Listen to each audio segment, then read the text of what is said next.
Meditação na palavra de Deus, na palavra direcionando a todos nós, primeiramente como família de Deus, mas também família no sentido literal da palavra. E aqui eu quero trazer hoje esta meditação sobre o propósito de Deus para as nossas vidas e o propósito de Deus para nós, para cada um de nós como família. Primeiramente eu quero ler aqui Jó, capítulo 42, verso de número 2, Jó 42, último capítulo do livro de Jó, número 42, verso de número 2. Vamos lá então. Jó 42, verso 2. Bem sei que tudo podes, e nenhum dos teus planos pode ser frustrado. E podemos declarar com esta palavra que nós sabemos que Deus ele tudo pode, Ele pode todas as coisas, nada é impossível para Deus e tudo é possível ao que crê. Crer é confiar, confiamos em Deus, na sua palavra, nos seus feitos, baseado no caráter de Deus que liberou esta palavra. E aqui diz, nenhum dos seus planos pode ser frustrado. Então, amada Igreja de Jesus, nós somos plano de Deus, há um plano, há um propósito de Deus sobre as nossas vidas, e esses planos, esses propósitos, eles não podem ser frustrados. Nós acabamos de declarar a palavra de Deus aqui através de Jó. Ele diz que nenhum dos seus planos podem ser frustrados. Então, eu sou plano de Deus, você que nos vê agora é plano de Deus. Então, a primeira coisa que devemos colocar em nossa mente, em nosso coração aqui, é que nós somos plano de Deus, e os planos de Deus, os propósitos de Deus não podem ser frustrados. Não interessa a circunstância, não importa a situação, se estamos ainda com pandemia aqui e a nível mundial ou não, ou se quando estamos, depois que passarmos esse tempo de pandemia, sabemos que os planos de Deus, e nós somos planos de Deus, eles não podem ser frustrados. Então precisamos entender isso, amada igreja, que Deus ele nos criou, Ele te criou, Ele criou a cada um de nós por causa dele. Deus ele deseja se manifestar em todas as áreas da sociedade, em todos os lugares desse planeta, e a pessoa que ele usa para se manifestar sou eu e é você, somos nós que ele usa. Então você, eu, nós somos uma peça importante nesse propósito de Deus, nesse desejo, nesse desígnio de Deus, e podemos aqui trazer esta palavra aqui. Nós somos uma peça importante no quebra-cabeça de Deus, entenda? É como um quebra-cabeça que você está vendo ali, você pode ter várias peças, você vai encaixar onde aqui? Nós nos encaixamos exatamente no centro da vontade de Deus, nesse quebra-cabeça de Deus. Amém? Então aqui nós entendemos pela palavra dele que nós somos criados com um propósito, com um plano. Deus ele tem um plano, ele tem um propósito com cada vida. Então Deus tem um propósito com as nossas vidas e ele tem um propósito com as famílias. Essas famílias podemos entender assim como pai, como mãe, como filhos, o coração dos pais se convertendo aos filhos, ou seja, sendo humilde, entendendo, ministrando seus filhos, assim como o coração dos filhos se convertendo aos seus pais, os filhos tendo esse quebrantamento que é trazido pelo Espírito Santo, esta sensibilidade, esta humildade de se inclinarem, entenderem os seus pais e assim trazerem a glória de Deus para as suas casas. E há um texto que eu quero citar aqui, em Colossenses capítulo 1, verso de número 6, pois nele foram criadas todas as coisas dos céus e na terra. Nele quem? Em Deus. Deus Pai, Jesus Filho de Deus e Espírito Santo. Aqui a Trindade.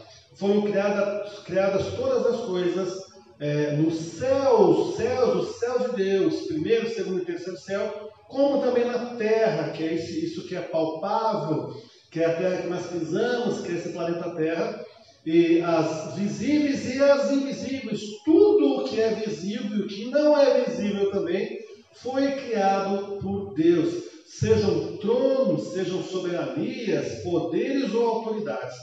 Todas as coisas foram criadas por Ele e para Ele. Colossenses capítulo 1, verso 6. Então nós precisamos entender, em meio a isso tudo que se vive, como que um caos mundial, onde que o mundo perdeu o controle que tinha, onde o homem perdeu o controle, eu creio que o principal foco de Deus nesse tempo é que entreguemos o controle de todas as coisas para Ele. Mas mesmo dentro desta situação que se vive em meio a uma pandemia, nós precisamos entender que os planos de Deus não vão se frustrar, porque aconteceu algo que tirou as coisas do seu eixo, do seu caminho natural. Hoje se fala em voltar ao normal, mas tem muita coisa que vivíamos ou que vivia-se nesse mundo que não era normal, porque não estava no padrão de Deus. Então é o mundo voltando a entender que precisa se deixar ser dirigido, direcionado por Deus Pai. Então, dentro desse contexto todo, entenda que os planos de Deus não se frustraram com relação à sua vida, à vida da sua família, e que os planos de Deus eles continuam e vão continuar, apesar de qualquer situação e de qualquer circunstância. Entendendo também, e é bom lembrarmos que Ele nos escolheu para sermos dele. E quero ler aqui Efésios, capítulo de número 1. Efésios, se você quiser ler aí junto ou apenas acompanhar. Efésios capítulo 1, vamos ler aqui, do verso 4 ao 6. E diz assim: antes da fundação do mundo, antes que este mundo tomasse forma, Deus nos escolheu. Então nós somos escolhidos, somos um propósito de Deus, uma proposta de Deus para essa terra, desde antes deste mundo ser fundado ou estabelecido como nós o conhecemos. Então, antes da fundação do mundo, Deus nos escolheu nele para sermos santos e irrepreensíveis diante dele.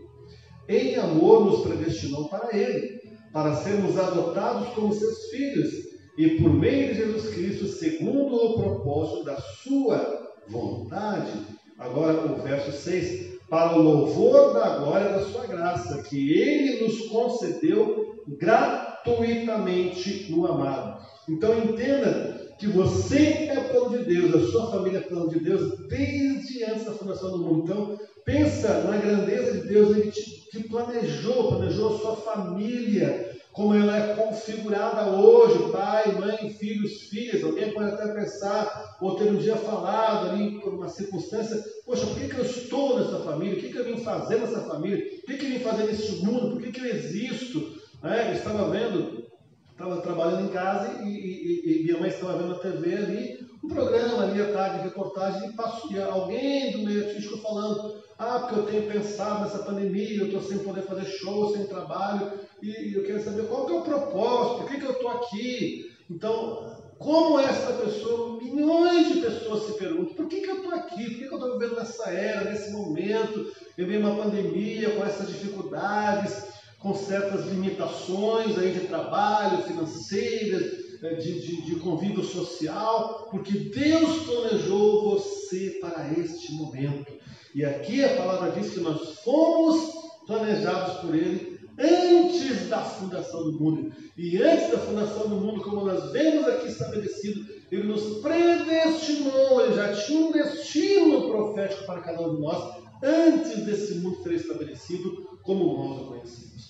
Então, também entendamos que dentro desse propósito, tudo devemos fazer para Ele. A forma de não sermos, ou a receita para não sermos frustrados aqui nesse mundo, nesse tempo, nessas dificuldades, é entendermos que nós fazemos parte de um propósito de Deus, da história que Deus estabeleceu para mostrar ao mundo.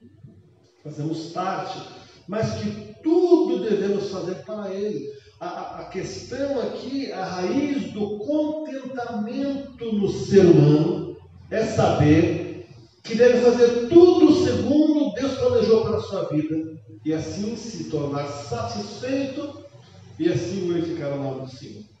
Mas que tudo devemos fazer para Ele, não para nós simplesmente, ou para alguém, ou para agradar alguém, ou por exercer, por exemplo, uma profissão, um ministério, algo que nos agrada, mas é para Ele, tudo converge para Ele.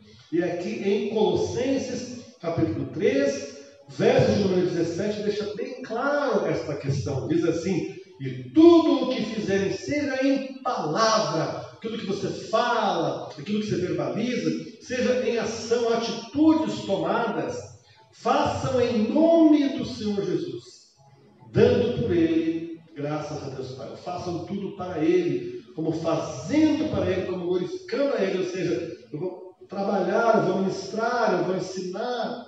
Você vai trabalhar, ministrar, ensinar, fazer algo. Você faz para glorificar o nome do Senhor. Esta é a forma, é a receita para sermos bem-sucedidos e não sermos frustrados nesse mundo. Porque entenda, Deus nos criou com um plano e propósito, e os planos dele, os propósitos dele não podem ser frustrados. Então quer dizer que a frustração não tem nada a ver com Deus. A frustração é algo pessoal, que pode ser consequência por não entendermos o propósito dele para as nossas vidas e não andarmos no centro desse propósito, na boa, perfeita e agradável vontade de Deus. Como você tentar conectar aí um aparelho e não consegue conectar da maneira correta. Ele pode pegar um pouquinho, imagine, por exemplo, uma TV um pouquinho chiada, tá? Mas tem uma imagem, uma tendência assim, pelo menos eu estou ouvindo alguma coisa. Não, tem que ser perfeito, tem que ser totalmente ali puro, ali, perfeita aquela imagem, aquele som. Assim deve ser a nossa vida. Tudo aperfeiçoado por Deus, cada um encaixado. Imagina um corpo humano, a cabeça está aqui, o pé está no máximo, imagina o pé, não, eu quero estar no meio, perto do umbigo. Não, não, eu quero estar aqui, no lugar do braço. Não, eu quero, não. Tudo funciona quando está encaixado no lugar certo. Deus, Ele nos deixou tudo no lugar certinho, o ser humano, o corpo humano, desde a cabeça à ponta dos pés, tudo certinho, tudo funcionando, tudo ali, cada membro do nosso corpo fazendo a sua função. E assim nós devemos ser também, quando nós estamos conectados com o propósito de Deus, quando conhecemos o propósito de Deus. Porque eu estou aqui porque Deus me predestinou para estar desde antes da fundação do mundo. Então você é bem-sucedido? Sim, quando eu obedeço a Deus, sou bem-sucedido. Por quê? Porque os propósitos de Deus não podem ser frustrados, os planos de Deus não podem ser frustrados. Quando há frustração no ser humano, é o resultado, com certeza, de uma desobediência desse ser humano, ou seja, não está no centro da vontade de Deus. Em tudo fazemos para Ele. Então, nosso alvo de vida deve ser conhecer e viver o propósito dele para nós. Qual é o meu alvo de vida, o seu alvo de vida? Família de Deus é vivermos, conhecermos e vivermos o propósito dele para cada um de nós. Glorificando assim o nome dele. Nós glorificamos o nome do Senhor quando vivemos o propósito dele, quando manifestamos o propósito dele através das nossas vidas. Ou seja, glorificando assim o nome dele. Quer dizer, o que é glorificar? O que é a glória de Deus? É a presença santa de Deus. O que é glorificar o nome do Senhor? É trazer a presença dele, que é a presença santa, em tudo o que fazemos. Você está trabalhando, você está ali manifestando a presença santa dele. Você está estudando, você está ali manifestando a presença dele. Você está numa outra atividade, por exemplo, de lazer, você está manifestando a presença dele, a glória dele, a Shekinah dele. Você está namorando, você está noivando, você está casando, está casado, está em família, você está com sua esposa, com seus filhos, você está o quê? Manifestando a glória dele, ou seja, manifestando a presença santa dele. E isso, amada igreja, inclui tudo, sem qualquer reserva. Todas as áreas de nossa vida, com todo o nosso ser, espírito, alma, corpo e vida. E com todas as áreas incluídas aí. Tudo que você faz. Abrindo mão, então, de nossos achismos, de nossas escolhas, para dizermos sim à vontade dele. Como Jesus falou, a minha comida e a minha bebida consistem em fazer a vontade do Pai que me enviou. É como alguém dizer, olha, o meu trabalho, o ministério que eu exerço, a profissão que eu exerço, a família em que eu estou inserido, tudo isso eu estou fazendo para fazer a vontade de Deus. Então, aqui vem desde pequenas coisinhas até grandes coisas. O que eu vou fazer? Que profissão eu vou ter? Nós, como filhos de Deus, não temos direito de escolha, nós temos inspiração do Senhor. Nós temos o livre-arbítrio, sim, eu digo direito de escolha, para escolhermos aquilo que apenas vai me agradar, ou agradar alguém da minha família, ou agradar a sociedade. Não, então você se forma nisso. Não, Deus, o que o Senhor quer que eu estude? Que faculdade o Senhor quer que eu faça? Quem é a pessoa que o Senhor permite que eu case? Porque aí ele vai mostrar. Aí tem a questão do julgo desigual. O julgo desigual não é somente religião, é a questão de uma série de coisas, profissionais, o nível espiritual de cada um, tudo isso. Aí, Senhor, eu vou fazer uma viagem de férias, Senhor, onde eu vou glorificar o Teu nome? Onde eu posso ir? Que eu vou lá no lazer, numas férias, quando estiver perto para isso. Mas aí, eu também estarei glorificando o Teu nome. Aquilo que eu como, aquilo que eu bebo, aquilo que eu falo. Porque, entenda, a palavra de Deus diz que Deus, Ele conhece a palavra e sabe que eu vou falar mesmo antes de sair da minha boca. Porque sair da boca, ela vai passar pelo meu cérebro, um alto, potente computador aqui que eu tenho, fazendo essa analogia, que é o nosso cérebro, que é superior ao maior computador do mundo. E aí eu vou comandar, a palavra vai sair, mas Deus já sabe que vai sair. Então Ele sabe dos pensamentos, por isso que diz, o som dos meus pensamentos, vê se há em mim algum caminho mau e Ele guia-me e leva pelos teus caminhos que são eternos. Então, Deus é juiz do nosso pensamento. Pensa você olhou para algo, olhou com um mau olhar, você cobiçou, você desejou algo que não te pertence e você só pensou naquilo. Mas Deus é juiz também dos nossos pensamentos, dos seus pensamentos. Então, na nossa contrição, no nosso momento de arrependimento diante de Deus, devemos pedir perdão até por aquilo que pensamos. Você me perdoa quando eu pensei errado, eu julguei, eu vi ali uma pessoa e aí eu já julguei que estava acontecendo alguma coisa, só pensei, mas pensou, e Deus, Ele conhece o nosso pensamento. Então, essa atitude de fazermos entendermos que Ele tem um propósito, que o propósito dele não é frustrado, que Ele não criou o ser humano para ser frustrado. A frustração ela vem como consequência da desobediência do ser humano a Ele. Ou seja, não está conectado com o propósito de Deus.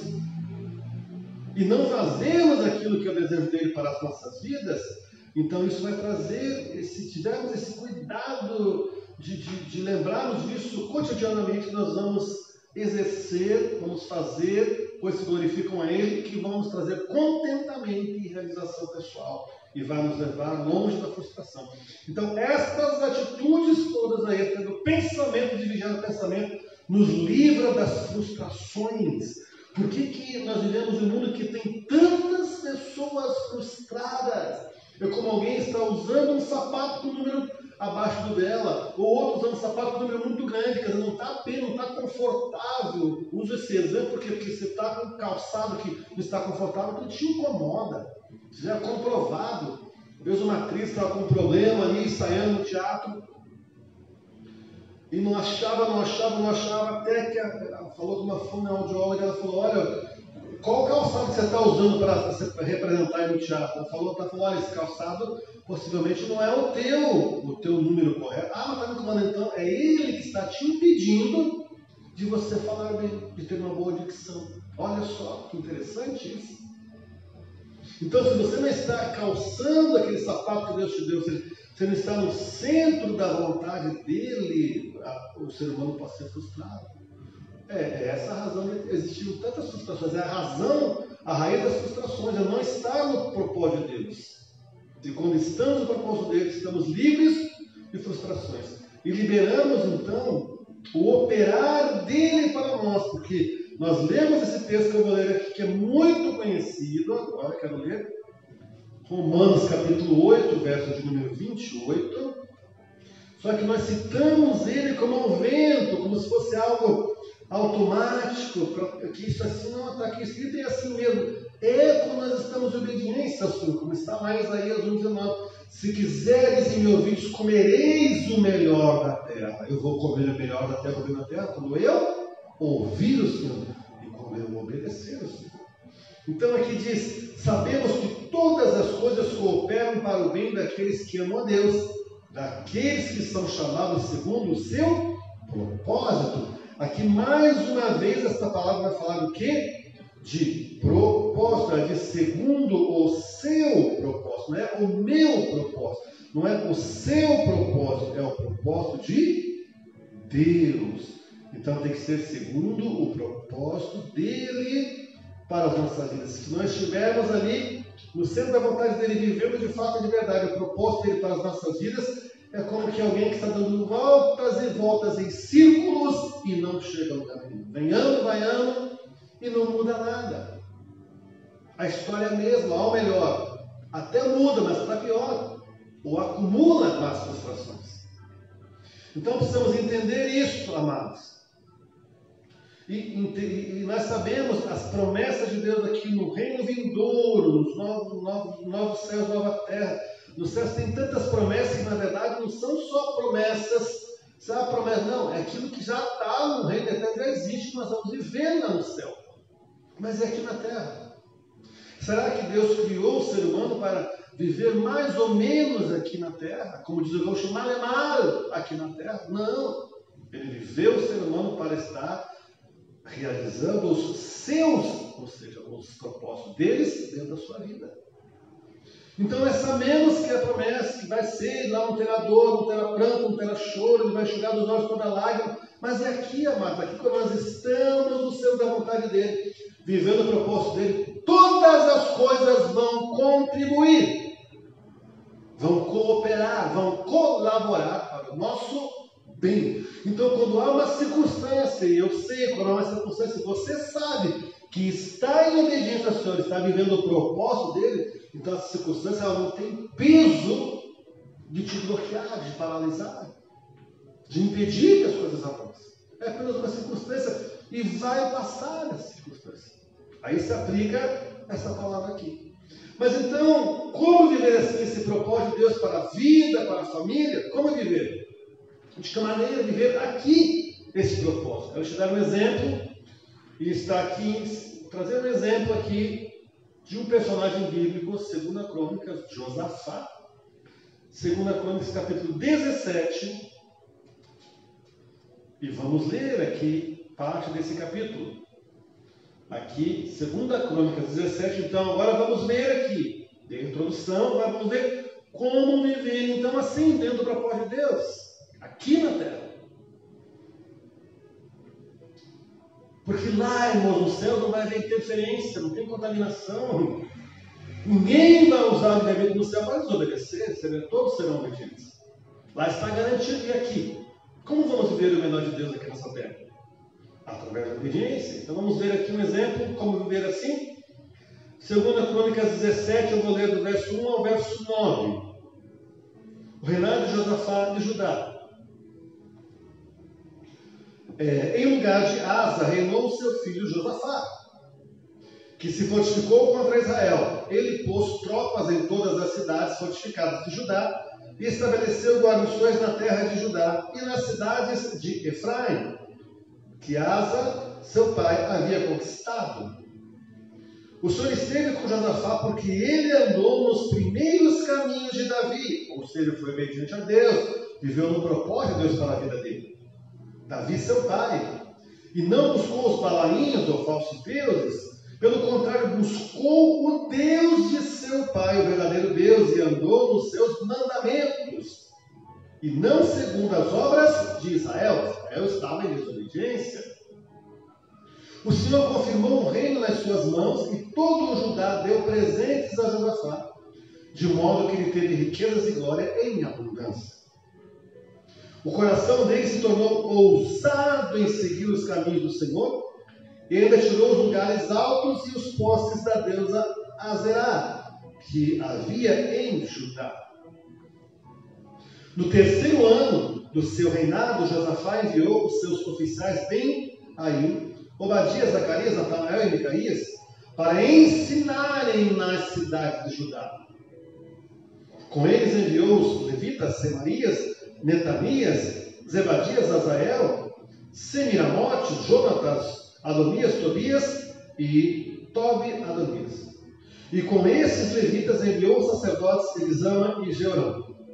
Eles ensinaram em Judá, tendo consigo o livro da lei do Senhor, percorriam todas as cidades de Judá e ensinavam o povo. Houve uma restauração ali da presença de Deus, uma restituição do projeto de Deus para as vidas. Foi restituído, o projeto de Deus sempre está disponível. Alguém pode sair dele, mas ele está disponível, se conectou com Deus, está debaixo do temor de Deus, ele se reconecta com esse projeto, com esse plano de Deus. E aqui quero ler também o verso 10 e o verso 16, o verso 10. O terror do Senhor veio sobre todos os reinos das terras que estavam ao redor de Judá, de maneira que não fizeram guerra contra Josafá. E verso de número 16. E depois Amazias, filho de Zicri, que voluntariamente se ofereceu ao serviço do Senhor e às suas ordens, 200.000 valentes. E aqui nós vamos ver o que o Senhor nos fala através desse texto.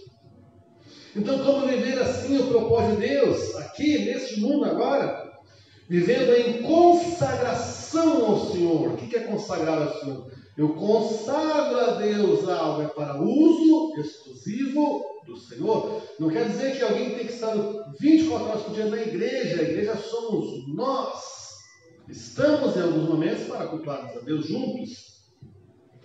A atitude da alma para com o Senhor é o segredo da verdadeira consagração. Alma são sentimentos, pensamentos, emoções, desejos, vontades, que podem ser contaminadas ou não, pode ser santas ou não, pode ser consagradas a Deus ou não. Então, quando a nossa alma, que é a nossa vontade, a atitude que nós temos da nossa alma para com o Senhor, ela vai revelar o segredo da verdadeira consagração que alguém tenha ou não para Deus. Então, primeiro ponto aqui, companheiro do Senhor, verso 3 aqui, o Senhor esteve com Josafá, porque ele andou nos primeiros caminhos de Davi, seu pai, e não buscou os Balaíns, pelo contrário, buscou o Deus de seu pai e andou nos seus mandamentos, não segundo as obras de Israel, 3 e 4. Então, aqui, companheiro do Senhor, ele foi companheiro do Senhor, ele andou no caminho na presença do Senhor. O Eterno era com Josafá, porque ele andava nos seus caminhos, obedecendo à sua palavra.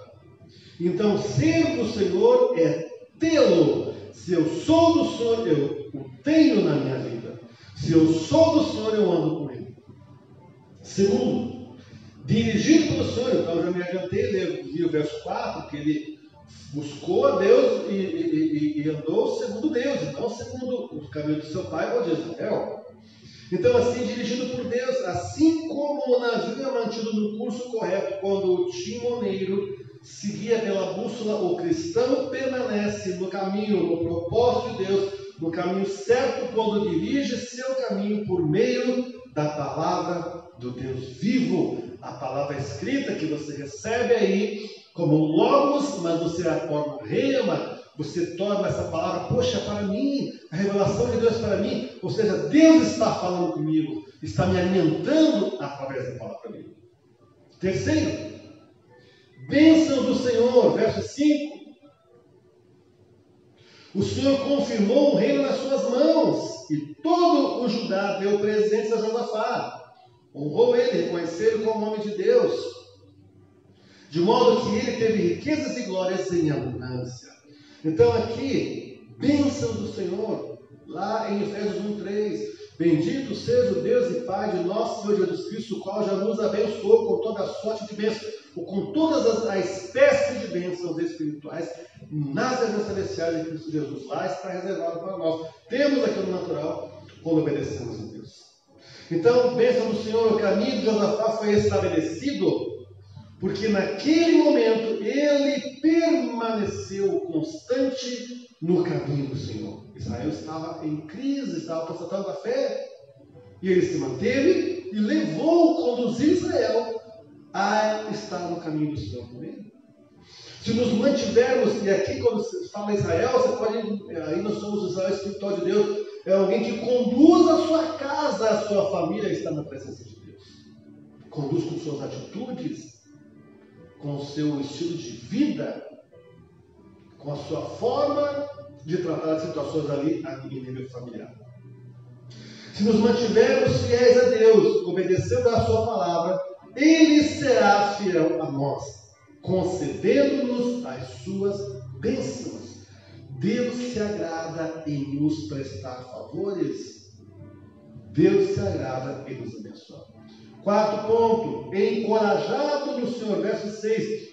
O coração dele se tornou ousado em seguir os caminhos do Senhor, e ainda tirou os lugares altos e os postes da deusa Azerá que havia em Judá. Os postes ídolos, ele tirou aqueles altares.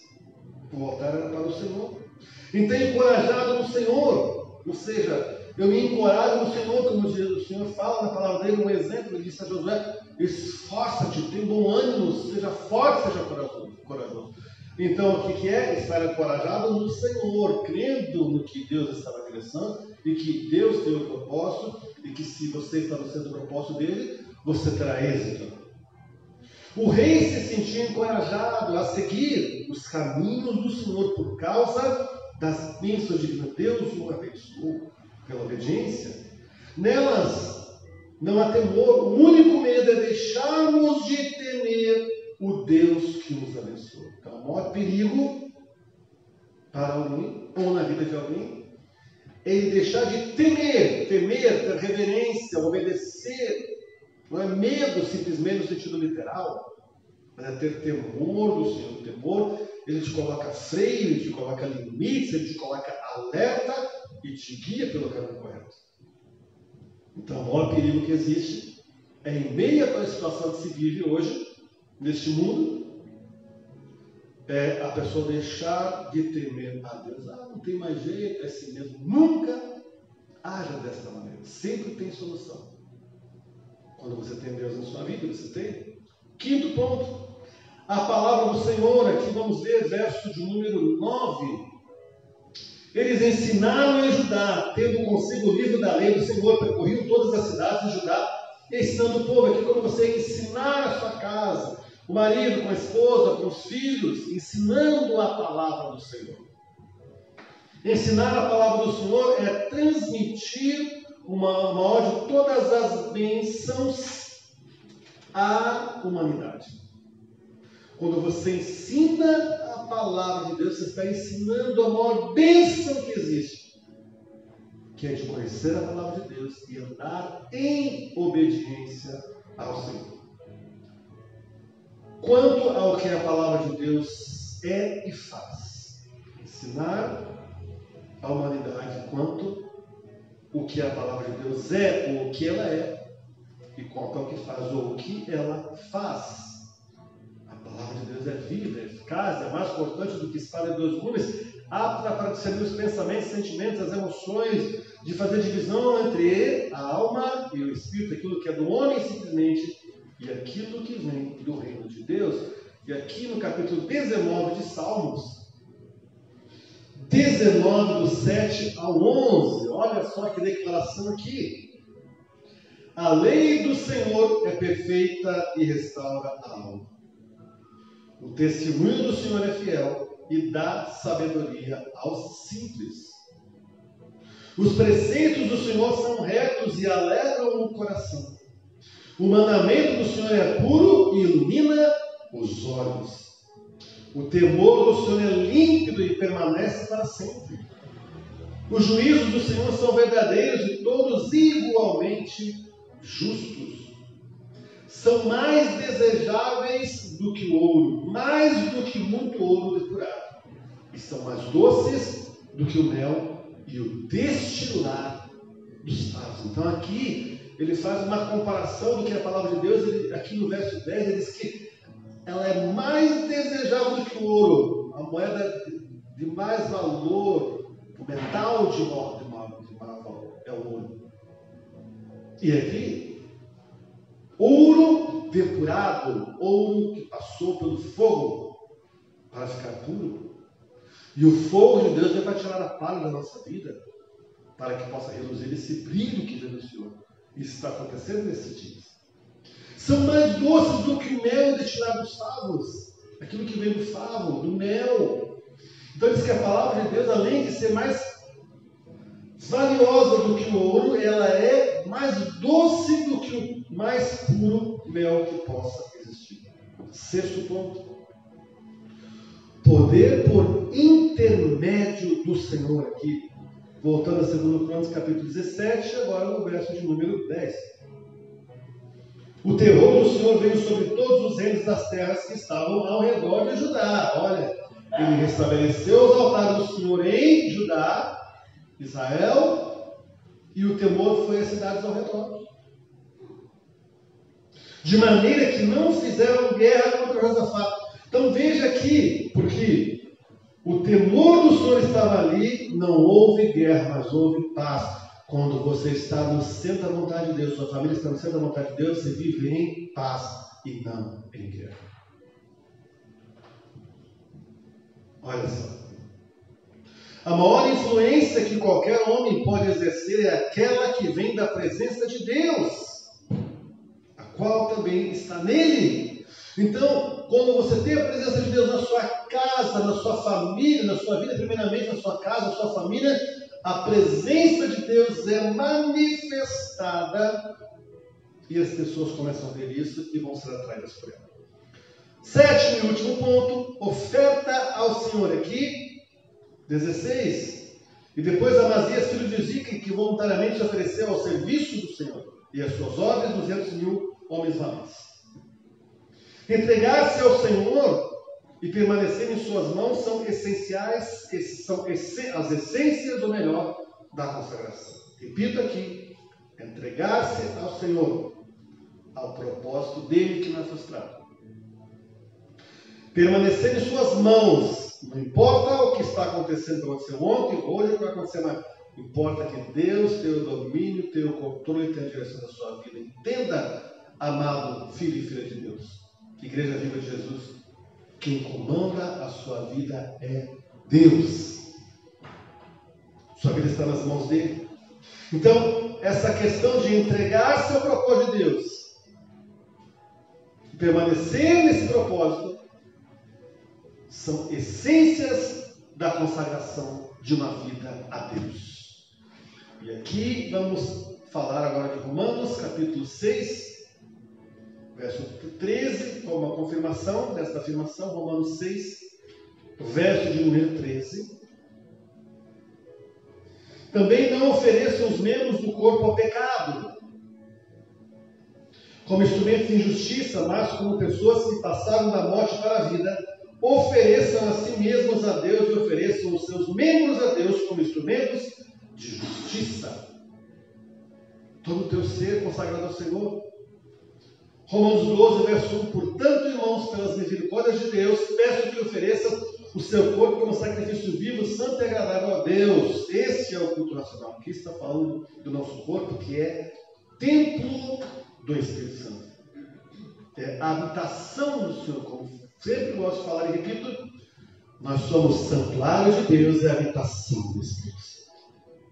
E nós queremos orar agora. Pai, nós te rendemos graças por tua palavra, obrigado, porque tu és a palavra em Jesus, como está escrito, que o Verbo se fez carne e habitou entre nós cheio de graça e de verdade. Então, obrigado que o Senhor nos ensina nesta noite a entendermos que o Senhor tem um propósito, um plano com nossas vidas, e os seus planos não são frustrados, não importa a situação, a circunstância, ou pandemia ou não pandemia, ou antes ou durante ou após a pandemia. O Senhor está em direção de nossas vidas e o que devemos fazer para estarmos nessa prática de vivermos sem ser frustrados, mas sendo exitosos em tudo e todas as áreas, glorificando o teu nome, é nos rendermos a esse plano, a esse propósito, Senhor, sabendo que o Senhor não falha. Que o Senhor é poderoso para fazer infinitamente mais, além de tudo aquilo que nós pedimos ou pensamos segundo o teu poder que opera em nós. E agora, Pai, eu oro por vidas, aqueles que se afastaram dos seus caminhos, que retornem agora. Você que estava longe dos caminhos do Senhor, faça agora uma entrega, uma reentrega a Ele, que está de braços abertos te esperando. Você que não tinha entregue sua vida ao Senhor ainda, achando que se tratava de uma religião, que era essa coisa do meu pai, da minha mãe, dos meus irmãos. Não, é algo de Deus para a sua vida. Creia no teu coração e confesse Jesus como Senhor. E você que precisa de uma intervenção sobrenatural do Senhor, eu quero declarar a liberação do poder de Deus para a sua vida.